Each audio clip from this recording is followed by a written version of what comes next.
Our senior political affairs reporter Kennedy Mureithi. Kennedy, it all starts right from the political parties that sponsor these leaders, doesn't it? Well, a very good evening to you, Mark. And that is a very important question that you've raised with regards to where it all starts. And one of the questions that has actually come up is the question of ideologies when it comes to political parties. And are these personal properties, what are really they? Do they even have any ideology? This is a story that I prepared earlier today, and probably we could watch and probably discuss after it. It is now like a hobby for politicians to create new vehicles when elections approach. The players have always been the same, just circulating around different fields that rarely aspire any values. Politicians are court poets, and they'll always try to create the impression that they are guided and propelled by the people to seek whatever alliance, to seek whatever seat. But what we know is that politicians work in their own selfish interests. As one once said, there are no permanent enemies in politics, just interests. It is those interests that have often determined how politicians coalesce, as best exemplified in the tiff between President Uhuru Kenyatta and his deputy, William Ruto. They are really working on this every day to flush the first wife of Uhuru Kenyatta in the name of William Ruto out of the president's bedroom. Once William Ruto will be out of Uhuru's bedroom, Raila Odinga will finish this government, will finish Uhuru Kenyatta. Analysts say there is nothing new under the sun to continue holding the two together in the Jubilee Party, as both have divergent interests, thus the acrimonious turn of events. The deputy president did not read the signs of the times. I think the president had been uncomfortable for quite some time.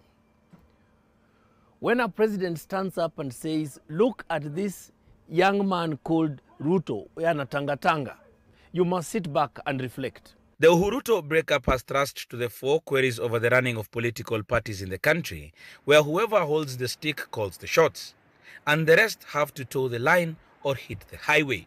If you are the leader of a clique or a team of people or politicians who do not show any respect for your boss, and you are the deputy, then that is dangerous.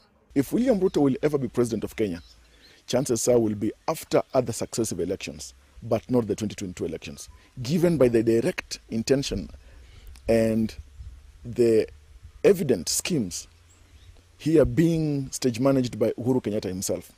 In ODM, the second largest party, Raila Odinga's word is said to be low. Narok Senator Ledama Olekina can attest to this after being edged out of the County Public Accounts and Investments Committee despite being elected chairperson. James Orengo told me that he's following strict instructions from the party leader, that I should not be party to that committee. There are 69 registered political parties in the country, and many more could spring up as we approach the 2022. However, opinion is divided on whether they subscribe to any philosophical ideology, as many believe they are just vehicles of convenience. For many decades now, from the advent of multi-party politics in Kenya, we have seen a steady evolution of Kenya's democracy. Sadly, we have not seen corresponding evolution of political parties in Kenya. And that is why political parties in Kenya remain instruments for acquisition of power. The analysts hold a firm belief that Ruto may well be on his way out of Jubilee and the prospect of a new party not too far. He has a chance to dream again. He has a chance to plan again. He has a chance to reinvent himself. He has a chance to rebrand himself. In politics, retreating and strategizing has really never been a sign of cowardice.